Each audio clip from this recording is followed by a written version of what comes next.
कहानी। पश्चिम भारत के एक छोटे से राज्य में धर्मराज नामक एक बुद्धिमान और न्यायप्रिय राजा रहता था।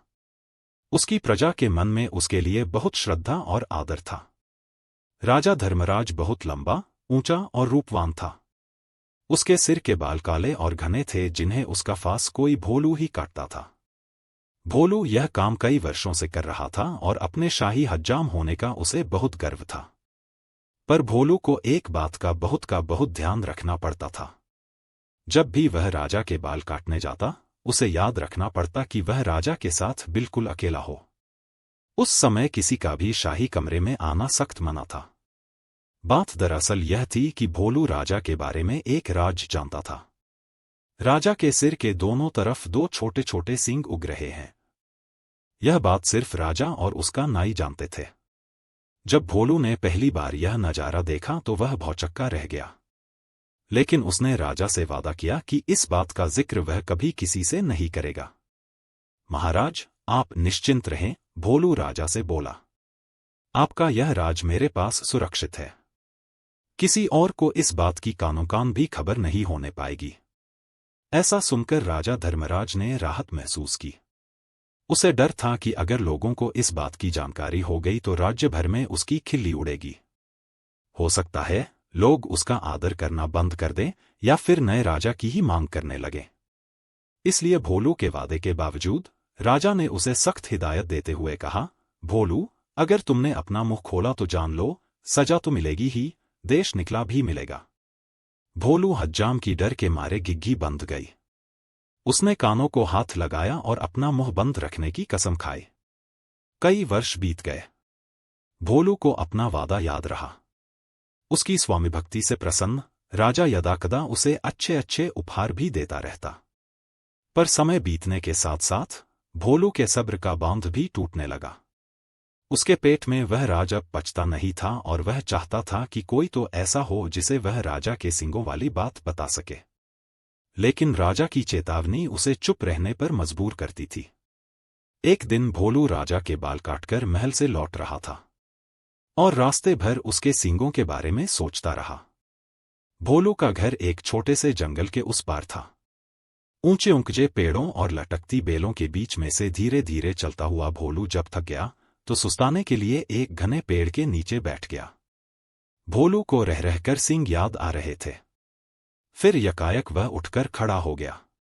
वाह, जवाब नहीं मेरे दिमाग का, भोलू बोला और उस पेड़ को देखने लगा जिसके तले वह बैठा था। भाई, इस पेड़ को तो बता सकता हूं ना, राजा के उन अजीब सींगों के बारे में। अब यह रहस्य मेरे पेट में नहीं पचता।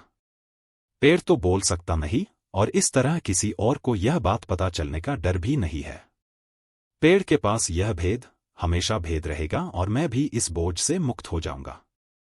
भोलू ने ऐसा निश्चय किया और जोर से बोला, हे पेड़, आज मैं तुम्हें एक भेद बताने वाला हूं। हमारे राजा धर्मराज के सिर पर दो सींग हैं। हाँ हाँ, उसके दो सींग हैं।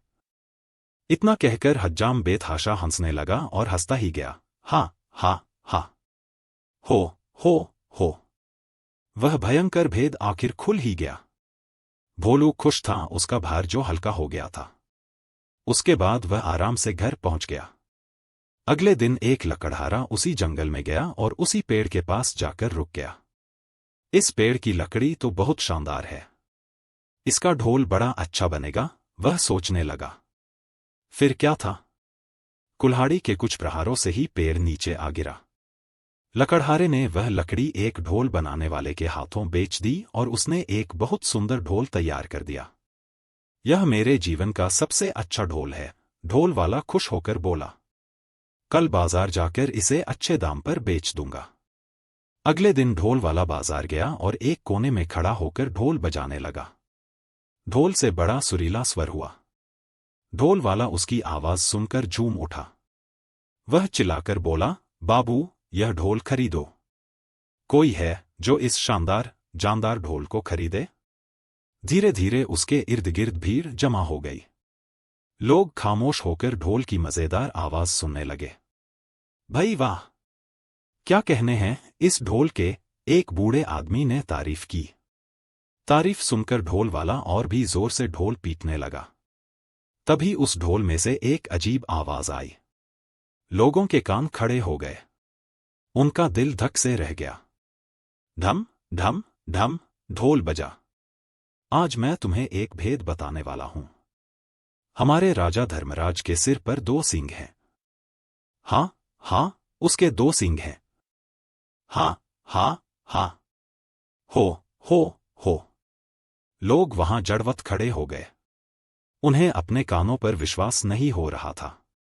ढोल वाला फिर ढोल पीटने लगा और फिर वही आवाज निकली। वह बहुत हैरान और शर्मिंदा हुआ।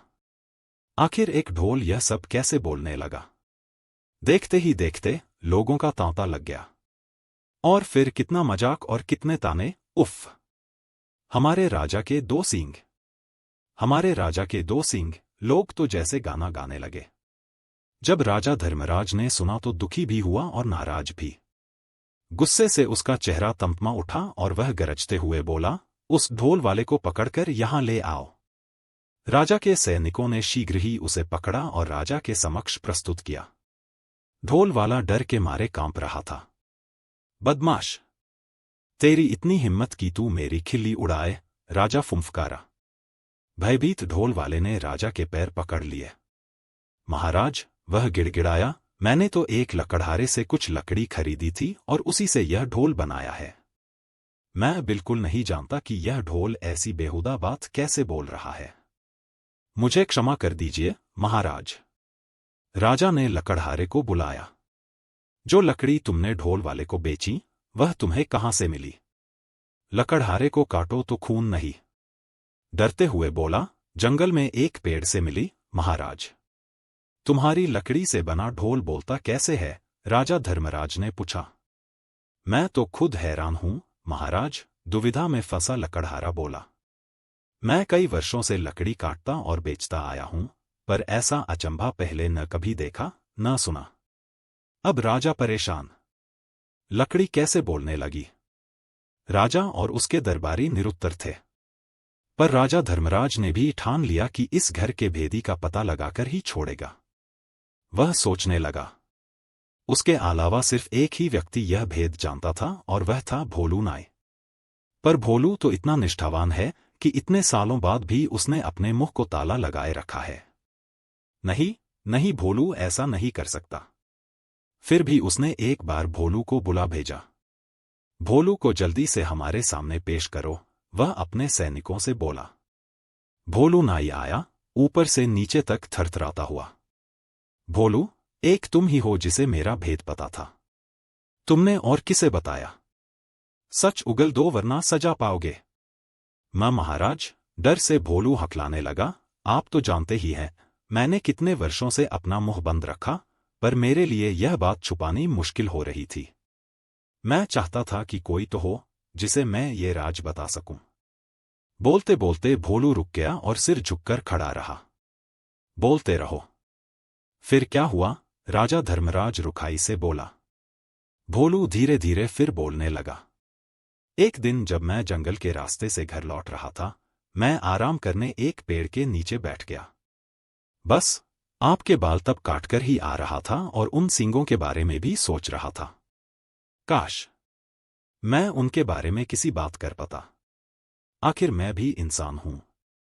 तभी मेरे दिमाग में एक बात आई और मैं पेड़ को यह राज बताकर हल्का हो गया।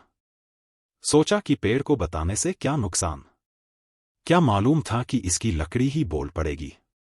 अब समझा, बुद्धिमान राजा ने पहेली बूझ ली। वह पेड़ जादुई था, सुन बोल सकता था। इसलिए उसकी लकड़ी से बने ढोल को जैसे ही पीटा गया, वह बोलने लगा। और जो कुछ तुमने मेरे सींगों के बारे में कहा, वही शब्द वह दोबारा दोहराने लगा। जादुई ढोल की उलझन सुलझाने के बाद राजा ने भोलू नाई की तरफ देखा। भोलू शर्म से सिर झुकाए खड़ा था। लकड़हारा और ढोल वाला भी पाने हाथ बांधे सजा का आदेश सुनने के लिए खड़े थे। राजा धर्मराज बुद्धिमान ही नहीं, न्यायप्रिय भी था। उसने तीनों को क्षमा कर दिया क्योंकि वह जानता था कि ढोल के जादुई होने में उनका कोई दोष नहीं था। वह मुड़ा और उनसे बोला, मैं तुम सबको माफ करता हूं। तुम तीनों लोग जा सकते हो।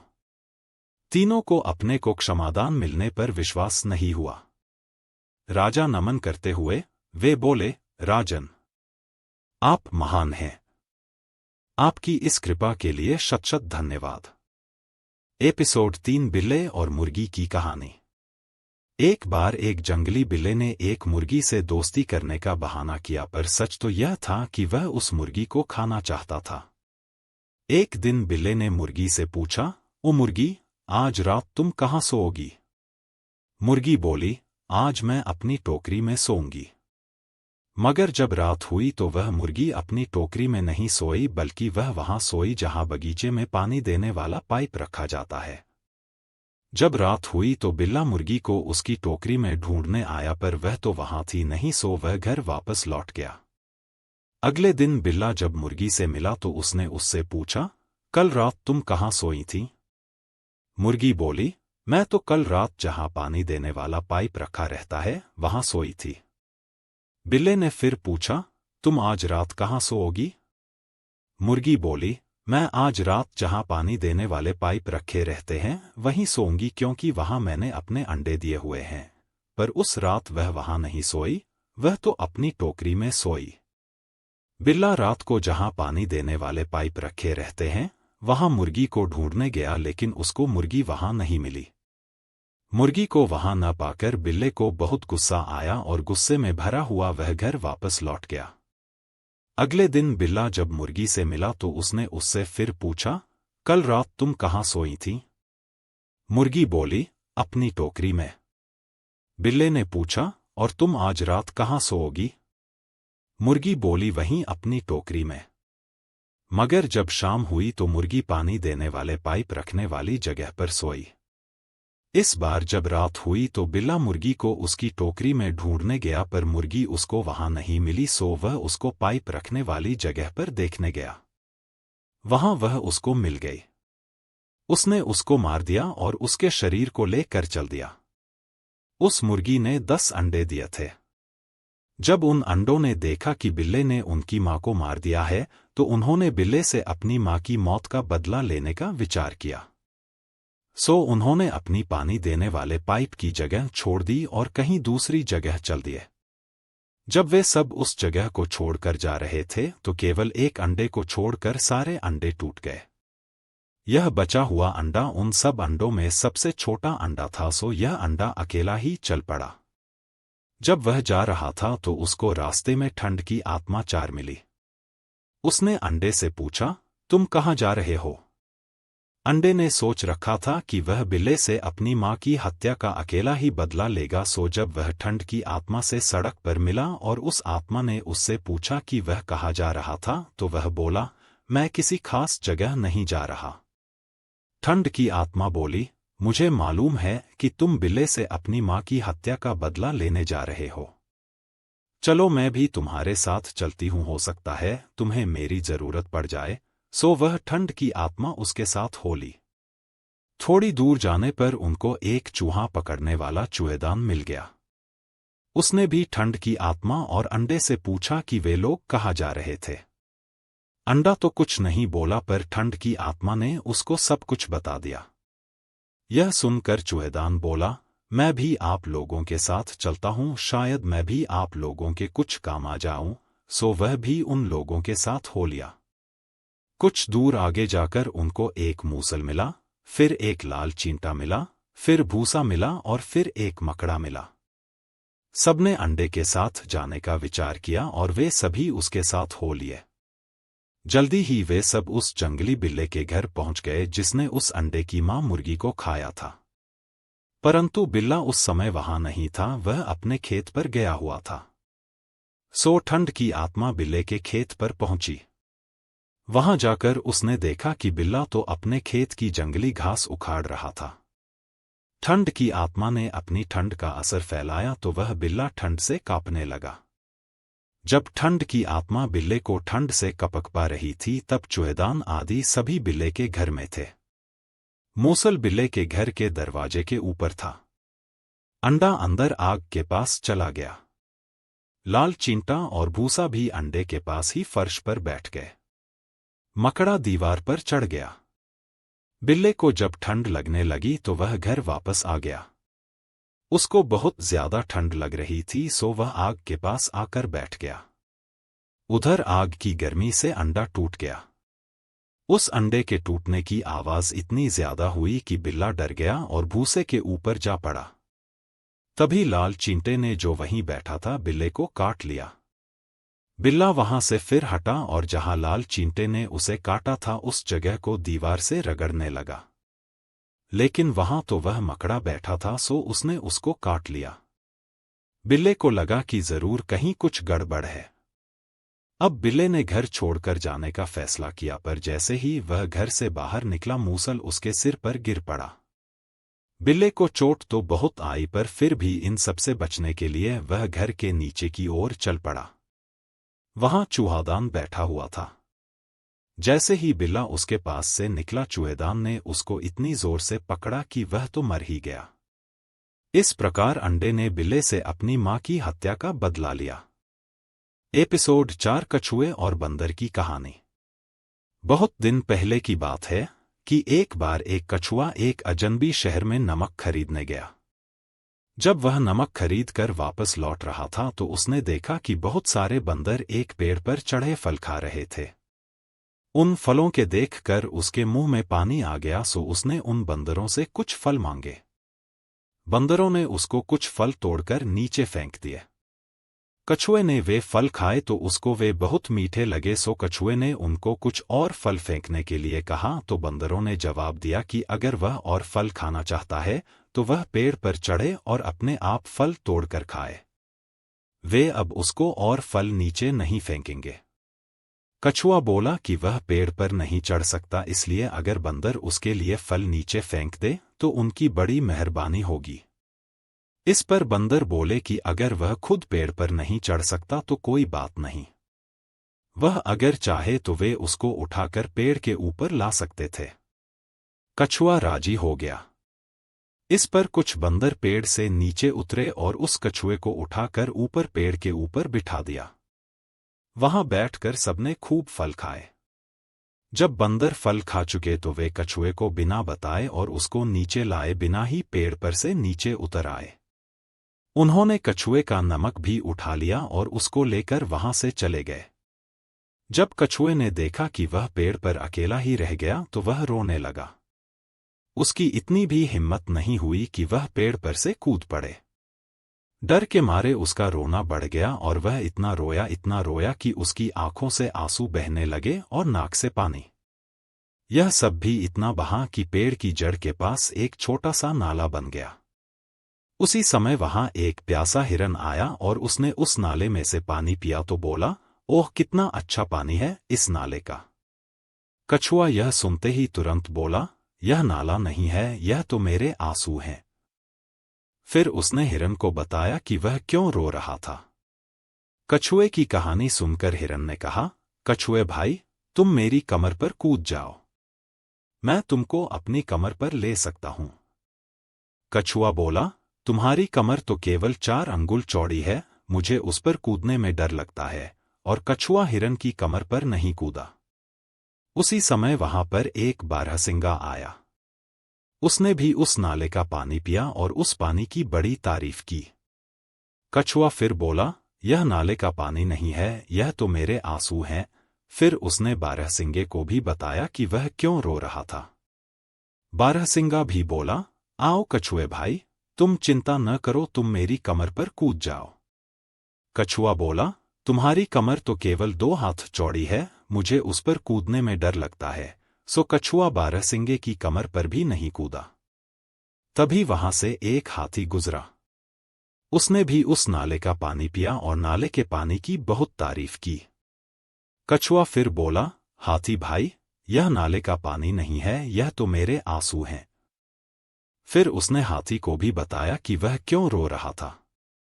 कछुए की दुख भरी कहानी सुनकर हाथी भी दुखी हो गया। उसने भी कछुए से कहा, कछुए भाई, मेरी पीठ तो बहुत बड़ी है, तुम मेरी पीठ पर कूद जाओ, तुम यहां आराम से कूद सकते हो। कछुए को भी लगा कि वह हाथी की पीठ पर आराम से कूद सकता है, सो वह हाथी की पीठ पर कूद गया। अब क्योंकि कछुआ हाथी की रीढ़ की हड्डी पर कूदा था सो उसकी रीढ़ की हड्डी टूट गई और वह मर गया। कछुए ने पेट भरकर हाथी का मांस खाया और फिर बंदरों से बदला लेने के लिए बंदरों के गांव की ओर चल दिया। कुछ ही देर में कछुआ बंदरों के खेतों के पास आ पहुंचा। वहां जाकर वह टट्टी की ओर आगे बढ़ गया। कुछ देर के बाद बंदर वहां आए। उन्होंने समझा कि वह मांस पड़ा था सो वे उसे सब का सब खा गए। कछुआ यह सब देख रहा था। वह बोला, कुछ देर पहले ही तो तुम लोग मुझे पेड़ पर छोड़ आए थे और अब तुमने मेरी टट्टी खा ली। बंदरों ने जब यह सुना तो उनको बड़ा गुस्सा आया। वे लोग कछुए के घर के पास पहुंचे और वहां टट्टी करके एक टोकरी में छिप कर बैठ गए। कुछ देर बाद कछुआ अपने घर से बाहर निकला तो उसने अपने घर के बाहर बंदरों की टट्टी देखी तो वह बंदरों को ढूंढने लगा। उसने सोचा कि बंदर भी यहीं कहीं पास में ही छिपे होंगे। उसने बंदरों को ढूंढा तो देखा कि सारे बंदर एक टोकरी में छिपे बैठे हैं। उसने उन सारे बंदरों को उसी टोकरी से बांध दिया और उस टोकरी को नीचे लुढ़का दिया। सारे बंदर मर गए केवल एक बंदरिया को छोड़कर। असल में उस बंदरिया ने गिरते समय एक बेल को पकड़ लिया था। वह बंदरिया गर्भवती थी। कहते हैं कि आज जितने भी बंदर दुनिया में मौजूद हैं वे सब उसी बंदरिया की संतान हैं। एपिसोड 5 चतुरी चमार की कहानी। दोस्तों, किसी गांव में एक चमार रहता था। वह बड़ा ही चतुर था, इसीलिए सब उसे चतुरी चमार कहा करते थे। घर में वह और उसकी स्त्री थी।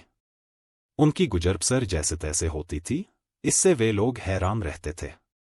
एक दिन चतुरी ने सोचा कि गांव में रहकर तो उनकी हालत सुधरने से रही, तब क्यों न वह कुछ दिन के लिए शहर चला जाए और वहां से थोड़ी कमाई कर लाए।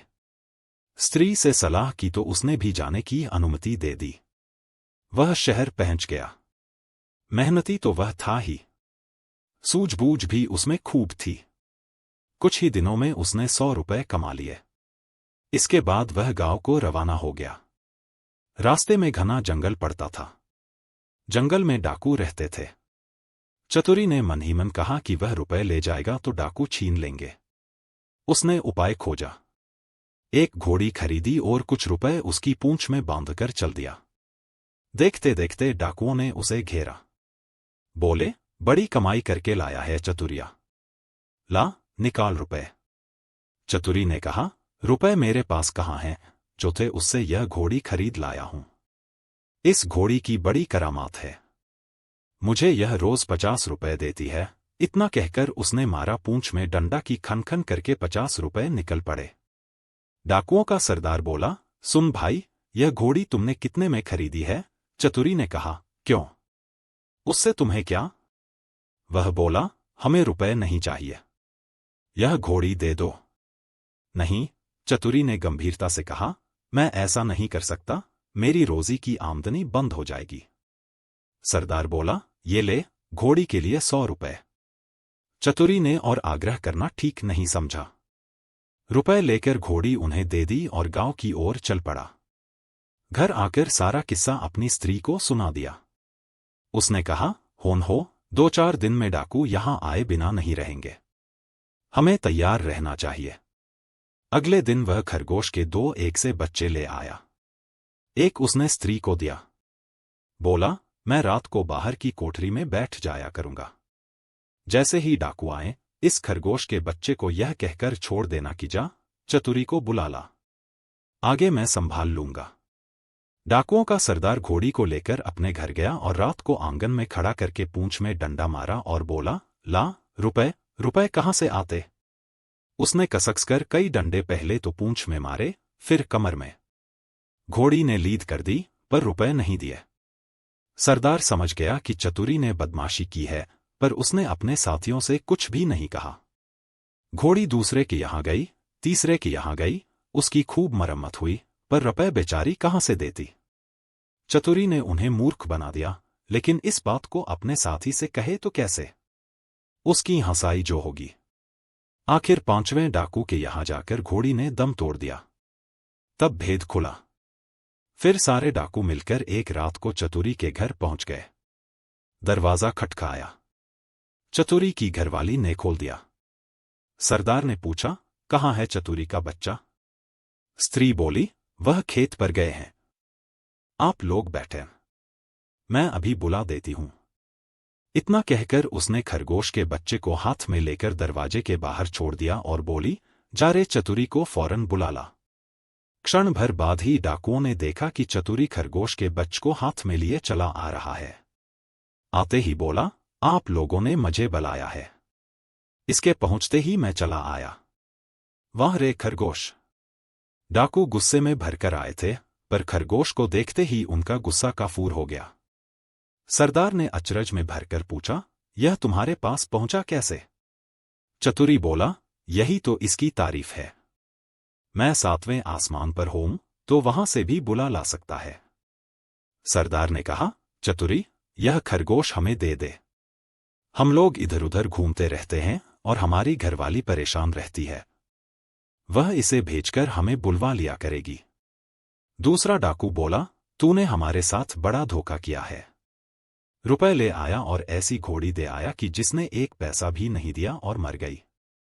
खैर, जो हुआ सो हुआ। अब यह खरगोश दे। चतुरी ने बहुत मना किया तो सरदार ने 100 रुपए निकाले। बोला, यह ले। ला, दे खरगोश को। चतुरी ने रुपए ले लिए और खरगोश दे दिया। डाकू चले गए। चतुरी ने आगे के लिए फिर एक चाल सोची। उधर डाकुओं के सरदार ने खरगोश को घर ले जाकर अपनी स्त्री को दिया और उससे कह दिया कि जब खाना तैयार हो जाए तो इसे भेज देना। और वह बाहर चला गया। दोस्तों के बीच बैठा रहा। राह देखते देखते आधी रात हो गई, पर खरगोश नहीं आया, तो वह झल्लाकर घर पहुंचा और स्त्री पर उबल पड़ा। स्त्री ने कहा, तुम नाहक नाराज होते हो। मैंने तो घंटों पहले खरगोश को भेज दिया था। सरदार समझ गया कि यह चतुरी की शैतानी है।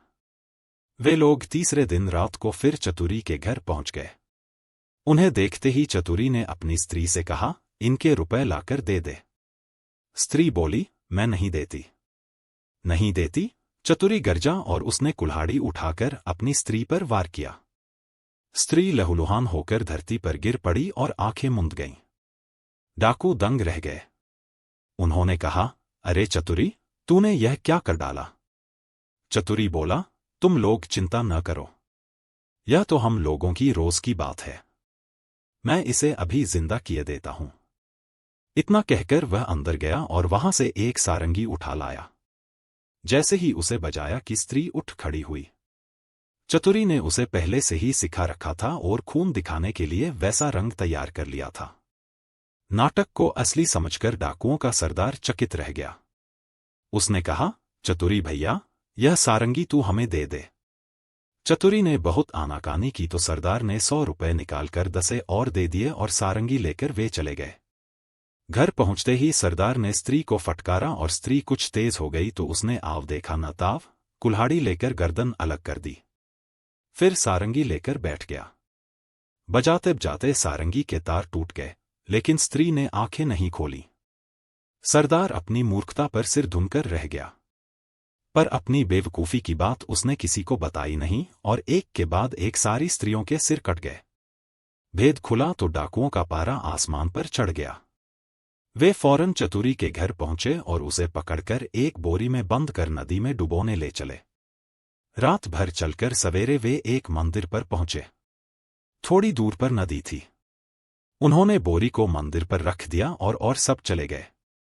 उनके जाते ही चतुरी चिल्लाया, मुझे नहीं करनी, मुझे नहीं करनी। संयोग से उसी समय एक ग्वाला अपनी गाय भैंस लेकर आया। उसने आवाज सुनी तो बोरी के पास गया। बोला, क्या बात है? चतुरी ने कहा, क्या बताऊं? राजा के लोग मेरे पीछे पड़े हैं कि राजकुमारी से विवाह कर लूं। लेकिन मैं कैसे करूं? लड़की कानी है। ये लोग मुझे पकड़कर ब्याह करने ले जा रहे हैं। ग्वाला बोला, भैया, ब्याह नहीं होता। मैं इसके लिए तैयार हूं। इतना कहकर ग्वाले ने झटपट बोरी को खोलकर चतुरी को बाहर निकाल दिया और स्वयं बंद हो गया। चतुरी उसकी गाय भैंस लेकर 9-11 हो गया। थोड़ी देर में डाकू आए और बोरी ले जाकर उन्होंने नदी में पटक दी। उन्हें संतोष हो गया कि चतुरी से उनका पीछा छूट गया, लेकिन लौटे तो रास्ते में देखते क्या है कि चतुरी सामने है। उन्हें अपनी आंखों पर विश्वास नहीं हुआ। पास आकर चतुरी से पूछा, क्या बे, तू यहाँ कैसे? वह बोला, आप लोगों ने मुझे नदी में उथले पानी में डाला, इसलिए गाय भैंसी मेरे हाथ पड़ी। अगर गहरे पानी में डाला होता तो हीरे जवाहरात मिलते। हीरे जवाहरात का नाम सुनकर सरदार के मुंह में पानी भर आया। बोला, भैया चतुरी, तू हमें ले चल और हीरे जवाहरात दिलवा दे। चतुरी तो यह चाहता ही था। वह उन्हें लेकर नदी पर गया। बोला, देखो, जितनी देर पानी में रहोगे उतना ही लाभ होगा। तुम सब एक एक भारी पत्थर गले में बांध लो। लोभी क्या नहीं कर सकता। उन्होंने अपने गलों में पत्थर बांध लिए और एक कतार में खड़े हो गए। चतुरी ने एक एक को धक्का देकर नदी में गिरा दिया। सारे डाकुओं से हमेशा के लिए छुटकारा पाकर चतुरी चमार गाय भैंस लेकर खुशी खुशी घर लौटा और अपनी स्त्री के साथ आनंद से रहने लगा। एपिसोड 6 शेख चिल्ली और कुएं की परियां कहानी। एक गांव में एक सुस्त और कामचोर आदमी रहता था। काम धाम तो वह कोई करता न था, हाँ बातें बनाने में बड़ा माहिर था। इसलिए लोग उसे शेख चिल्ली कहकर पुकारते थे। शेख चिल्ली के घर की हालत इतनी खराब थी कि महीने में 20 दिन चूल्हा नहीं जल पाता था। शेख चिल्ली की बेवकूफ़ी और सुस्ती की सजा उसकी बीवी को भी भुगतनी पड़ती और भूखे रहना पड़ता। एक दिन शेख चिल्ली की बीवी को बड़ा गुस्सा आया। वह बहुत बिगड़ी और कहा, अब मैं तुम्हारी कोई भी बात नहीं सुनना चाहती। चाहे जो कुछ करो, लेकिन मुझे तो पैसा चाहिए। जब तक तुम कोई कमाई करके नहीं लाओगे, मैं घर में नहीं घुसने दूंगी। यह कहकर बीवी ने शेख चिल्ली को नौकरी की खोज में जाने को मजबूर कर दिया। साथ में रास्ते के लिए 4 रूखी सूखी रोटियां भी बांध दी। साग सालन कोई था ही नहीं, देती कहां से। इस प्रकार शेख चिल्ली को न चाहते हुए भी नौकरी की खोज में निकलना पड़ा। शेख चिल्ली सबसे पहले अपने गांव के साहूकार के यहां गए। सोचा कि शायद साहूकार कोई छोटी मोटी नौकरी दे दे, लेकिन निराश होना पड़ा। साहूकार के कारिंदों ने ड्योढ़ी पर से ही डांट डपट कर भगा दिया। अब शेख चिल्ली के सामने कोई रास्ता नहीं था। फिर भी एक गांव से दूसरे गांव तक दिन भर भटकते रहे। घर लौट नहीं सकते थे, क्योंकि बीवी ने सख्त हिदायत दे रखी थी कि जब तक नौकरी न मिल जाए घर में पैर न रखना। दिन भर चलते चलते जब शेख चिल्ली थककर चूर हो गए तो सोचा कि कुछ देर सुस्ता लिया जाए। भूख भी जोरों की लगी थी, इसलिए खाना खाने की बात भी उनके मन में थी। तभी कुछ दूर पर एक कुआं दिखाई दिया। शेख चिल्ली को हिम्मत बंधी और उसी की ओर बढ़ चले। कुएं के चबूतरे पर बैठकर शेख चिल्ली ने बीवी की दी हुई रोटियों की पोटली खोली। उसमें 4 रूखी सूखी रोटियां थीं। भूख तो इतनी जोर की लगी थी कि उन चारों से भी पूरी तरह न बुझ पाती। लेकिन समस्या यह भी थी कि अगर चारों रोटियों आज ही खा डाली तो कल परसों या उससे अगले दिन क्या करूंगा, क्योंकि नौकरी खोजे बिना घर घुसना नामुमकिन था। इसी सोच विचार में शेख चिल्ली बार बार रोटियां गिनते और बार बार रख देते। समझ में नहीं आता कि क्या किया जाए। जब शेख चिल्ली से अपने आप कोई फैसला न हो पाया तो कुएं के देव की मदद लेनी चाहिए। वह हाथ जोड़कर खड़े हो गए और बोले, हे बाबा, अब तुम ही हमें आगे रास्ता दिखाओ। दिन भर कुछ भी नहीं खाया है। भूख तो इतनी लगी है कि चारों को खा जाने के बाद भी शायद ही मिट पाए। लेकिन अगर चारों को खा लेता हूं तो आगे क्या करूंगा? मुझे अभी कई दिनों यहीं आसपास भटकना है। इसलिए हे कुआं बाबा, अब तुम ही बताओ कि मैं क्या करूं। 1 खाऊं, 2 खाऊं, 3 खाऊं, चारों खा जाऊं, लेकिन कुएं की ओर से कोई जवाब नहीं मिला। वह बोल तो सकता नहीं था, इसलिए कैसे जवाब देता। उस कुएं के अंदर 4 परियां रहती थीं। उन्होंने जब शेख चिल्ली की बात सुनी तो सोचा कि कोई दानव आया है जो उन्हीं चारों को खाने की बात सोच रहा है। इसलिए तय किया कि चारों को कुएं से बाहर निकालकर उस दानव की विनती करनी चाहिए ताकि वह उन्हें न खाए। यह सोचकर चारों परियां कुएं से बाहर निकल आई। हाथ जोड़कर वे शेख चिल्ली से बोलीं, हे दानवराज, आप तो बड़े बलशाली हैं। आप व्यर्थ ही हम चारों को खाने की बात सोच रहे हैं। अगर आप हमें छोड़ दें तो हम कुछ ऐसी चीजें आपको दे सकती हैं जो आपके बड़े काम आएंगी। परियों को देखकर व उनकी बातें सुनकर शेख चिल्ली हक्के बक्के रह गए। समझ में न आया कि क्या जवाब दे। लेकिन परियों ने इस चुप्पी का यह मतलब निकाला कि उनकी बात मान ली गई। इसलिए उन्होंने एक कठपुतला व एक कटोरा शेख चिल्ली को देते हुए कहा, हे दानवराज, आपने हमारी बात मान ली, इसलिए हम सब आपका बहुत बहुत उपकार मानती हैं। साथ ही अपनी यह 2 तुच्छ भेंटें आपको दे रही हैं। यह कठपुतला हर समय आपकी नौकरी बजाएगा। आप जो कुछ कहेंगे करेगा। और यह कटोरा वह हर एक खाने की चीज आपके सामने पेश करेगा जो आप इससे मांगेंगे। इसके बाद परियां फिर कुएं के अंदर चली गई। इस सबसे शेख चिल्ली की खुशी की सीमा न रही। उसने सोचा कि अब घर लौट चलना चाहिए, क्योंकि बीवी जब इन दोनों चीजों के करतब देखेगी तो फूली न समाएगी। लेकिन सूरज डूब चुका था और रात घिर आई थी, इसलिए शेख चिल्ली पास के एक गांव में चले गए और एक आदमी से रात भर के लिए अपने यहां ठहरा लेने को कहा। यह भी वादा किया कि इसके बदले में वह घर के सारे लोगों को अच्छे अच्छे पकवान व मिठाइयां खिलाएंगे। वह आदमी तैयार हो गया और शेख चिल्ली को अपनी बैठक में ठहरा लिया। शेख चिल्ली ने भी अपने कटोरे को निकाला और उसने अपने करतब दिखाने को कहा। बात की बात में खाने की अच्छी अच्छी चीजों के ढेर लग गए। जब सारे लोग खा पी चुके तो उस आदमी की घरवाली जूठे बर्तनों को लेकर नाली की ओर चली। यह देखकर शेख चिल्ली ने उसे रोक दिया और कहा कि मेरा कठपुतला बर्तन साफ कर देगा। शेख चिल्ली के कहने भर की देर थी कि कठपुतले ने सारे के सारे बर्तन पल भर में निपटा डाले। शेख चिल्ली के कठपुतले और कटोरे के यह अजीबोगरीब करतब देखकर गांव के उस आदमी और उसकी बीवी के मन में लालच आ गया। शेख चिल्ली जब सो गए तो वह दोनों चुपके से उठे और शेख चिल्ली के कटोरे व कठपुतले को चुराकर उनकी जगह एक नकली कठपुतला और नकली ही कटोरा रख दिया। शेख चिल्ली को यह बात पता न चली। सवेरे उठकर उन्होंने हाथ मुंह धोया और दोनों नकली चीजें लेकर घर की ओर चल दिए। घर पहुंचकर उन्होंने बड़ी डींगे हाँकी और बीवी से कहा, भगवान, अब तुझे कभी किसी बात के लिए झींकना नहीं पड़ेगा। न घर में खाने को किसी चीज की कमी रहेगी और न ही कोई काम हमें तुम्हें करना पड़ेगा।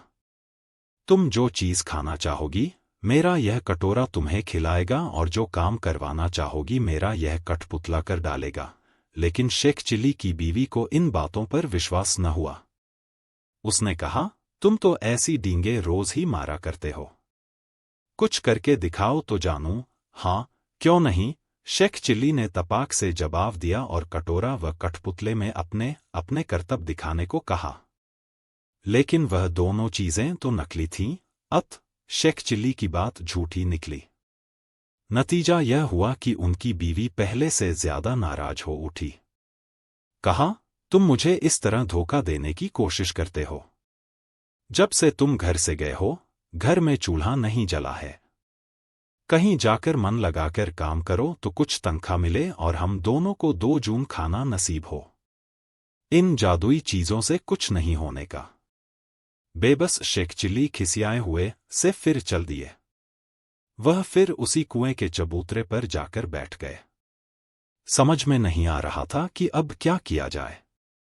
जब सोचते सोचते वह हार गए और कुछ भी समझ में न आया तो उनकी आंखें छलछला आई और रोने लगे। यह देखकर कुएं की चारों परियां फिर बाहर आई और शेख चिल्ली से उनके रोने का कारण पूछा। शेख चिल्ली ने सारी आप बीती कह सुनाई। परियों को हंसी आ गई। वे बोलीं, हमने तो तुमको कोई भयानक दानव समझा था और इसलिए खुश करने के लिए वे चीजें दी थी। लेकिन तुम तो बड़े ही भोले भाले और सीधे आदमी निकले। खैर, घबराने की जरूरत नहीं, हम तुम्हारी मदद करेंगी। तुम्हारा कठपुतला और कटोरा उन्हीं लोगों ने चुराया है जिनके यहां रात को तुम रुके थे। इस बार तुम्हें एक रस्सी व डंडा दे रही है। इनकी मदद से तुम उन दोनों को बांध व मारकर अपनी दोनों चीजें वापस पा सकते हो। इसके बाद परियां फिर कुएं में चली गईं। जादुई रस्सी डंडा लेकर शेख चिली फिर उसी आदमी के यहां पहुंचे और कहा, इस बार मैं तुम्हें कुछ और नए करतब दिखाऊंगा। वह आदमी भी लालच का मारा था।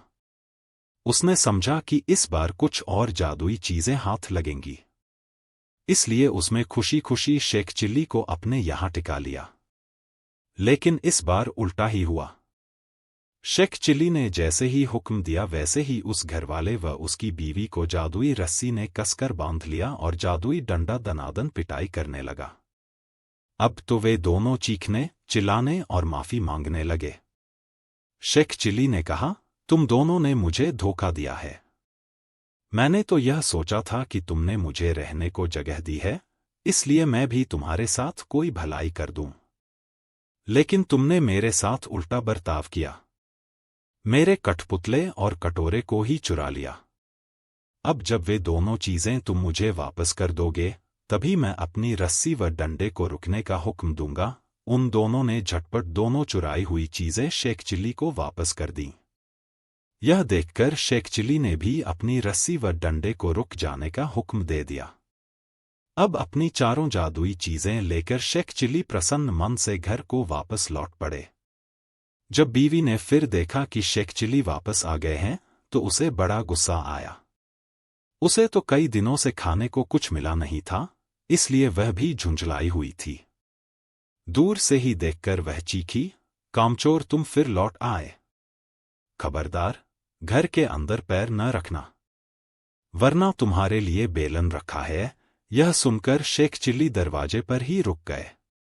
मन ही मन उन्होंने रस्सी व डंडे को हुक्म दिया कि वे उसे काबू में करें। रस्सी और डंडे ने अपना काम शुरू कर दिया। रस्सी ने कसकर बांध लिया और डंडे ने पिटाई शुरू कर दी। यह जादुई करतब देखकर बीवी ने भी अपने सारे हथियार डाल दिए और कभी वैसा बुरा बर्ताव न करने का वादा किया। तभी उसे भी रस्सी व डंडे से छुटकारा मिला। अब शेख चिल्ली ने अपने कठपुतले व कटोरे को हुक्म देना शुरू किया। बस फिर क्या था? कठपुतला बर्तन, भाड़े व जिन चीजों की कमी थी झटपट ले आया और कटोरे ने बात की बात में नाना प्रकार के व्यंजन तैयार कर दिए।